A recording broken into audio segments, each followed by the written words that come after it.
Hello everyone. Today's video will be on a very popular character from Hindu mythology called Bali or Raja Bali, which means King Bali. And I'll talk about why this character I find really unique and what is so special about him, and also why there is so much confusion about this character, whether he was a good person or an evil villain from the mythology. And if you go across the different regions of India, and you ask this question to the people, you will get a very different set of responses. Some people worship him as a god, like especially in the southern states of India, and some people consider him like a typical villain, like a monster or a demon.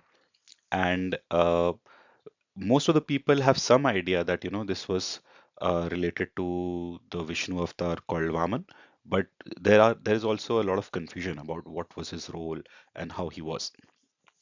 So before I get into more details about Bali and Vaman avatar of Vishnu, let me quickly talk about what exactly is the Dashavatar of Vishnu as per Hinduism. So as per the scriptures, Vishnu took 10 incarnations or avatars, and the purpose of taking this avatar was that whenever there was a imbalance in the earth because of atrocities or problems created by any demon or a monster, then Vishnu will appear in earth and get rid of that evil force which was creating disharmony uh, for everyone. And some of the very popular examples are Vishnu coming in Ram Avatar to kill Ravan, who was the demon king, or Vishnu taking the Narsimha Avatar to kill the evil Hiranyakashipu. And typically, in all these Dashavatar stories, Vishnu will take a avatar to kill a very negative or evil character who was, uh, you know, disturbing the harmony and creating a lot of destruction for all everyone around. But if we look and come back to the story of Bali, then it is very different because if I have read different versions of the story of Raja Bali and Vaman Avatar, and what is common in all the stories is that Bali was accepted as a very just and fair and very virtuous king who regularly gave out alms and donations to the poor and the needy and the Brahmins. And he kept conducting a large scale rituals called yagna or yajna to please the gods as well. And it is said that during one of these rituals where he was conducting to please the gods on a very large scale, Vishnu took the Vaman avatar, and when Raja Bali asked him, "What would you like in donation?" And then Vaman replied that I don't want any standard gifts like gold or jewelry or cows or any special food, which was, very common forms of giving gifts to the Brahmins at that time. And he said that I just want a piece of land which I can cover with my three steps. Then Bali looked at his small size because he was like a dwarf-sized Brahmin, and he said that that might not cover you much. If you want, I can give you a very large piece of land because my empire is very large. But Vaman insisted that he just want land worth how he could cover in three steps. So if he insisted, Bali granted his wish and said that okay, you can take three steps, and as much as land you cover, I'll be giving it up to you. And this, the moment Bali said this, the Vaman avatar grew his size enormously. He became so huge that his head went beyond the clouds. People could not see it. And then he took his first step and covered the entire earth. And in the second step, he covered the entire sky. And then he asked Bali that where should I place my third step because there is nothing left to place it.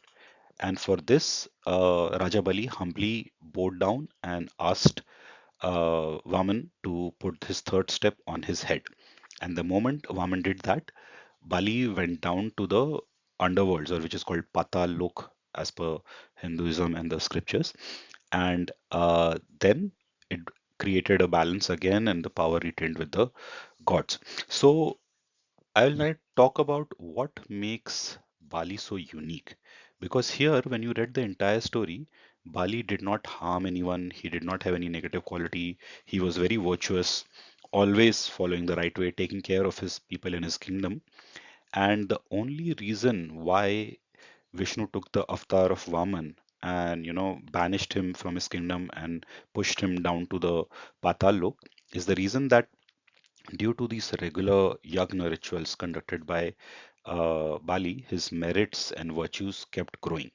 And what happened as a consequence was that it threatened Indra. Indra, you need to understand that it's not exactly the name of a person, it's not a fixed person. Indra basically means a post, which is for the king of gods, which is the supreme god who rules over all the gods in the heavens. And the gods were worried that Bali, despite being a demon or asur by birth, through his merits will attain this seat of Indra through his virtues and merits.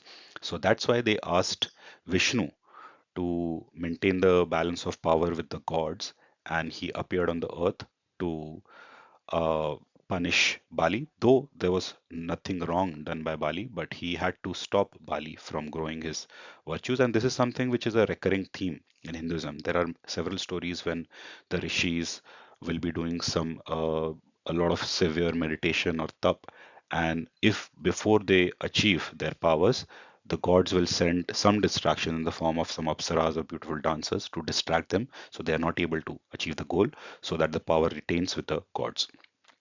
One of the important lesson for me is that the story might seem a bit unfair that despite not doing anything wrong, Bali was punished, he had to lose his kingdom. But what is very fascinating for me is that despite all the circumstance situations, Bali was always calm. He realized that Vaman had tricked him by taking up all his kingdom and banished him to Patalok, but he always remained humble and he bowed down and in fact, he asked himself, Vaman, to place his leg on his head. So he never lost his values despite the difficult situation he found himself. And that is something which is not common in any of the stories. So that is something which always fascinates me. And I would like to end the video by talking about the origin of the Onam celebration, which is very popular in the state of Kerala. It is said that after the Vaman avatar of Vishnu pushed Bali into the Patal Lok, he felt a bit of a remorse that, he knew that Bali was right, he had not done anything wrong. So he granted him a boon that every year, once he will come back to earth, so he can watch and celebrate the festivities of all the people he used to rule over. And that's what Onam is. It's a harvest festival where it is believed that Bali comes back to earth. Okay, hope you found the video interesting, and do let me know if there are any similar topics which you would like me to cover in the next video. Thank you.